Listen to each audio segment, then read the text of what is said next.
আসসালামু আলাইকুম। ইদানিং গ্যাস পাম্পে যে পরিমাণ সিরিয়াল, আমি মানুষকে কি বলবো, আমি না হলো 200 গাড়ির পিছনে ছিলাম। এটা হলো উত্তর বড্ডা পাম্পে। তো গ্যাস ভরতে ভরতে এমনটা অবস্থা হয়েছে, শরীরে ঘাম ছুটে গেছে। মানুষের কি পরিমাণ কষ্ট সিএনজি নিতে গেলে, যে না নেয় সে কখনো বলতে পারবে না।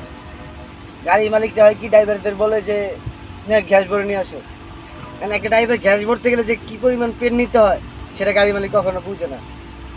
তো এই দেখেন আমাদের ওর কি অবস্থা হয়েছে মোল্লার, আমার তো অবস্থা দেখছি কি অবস্থা।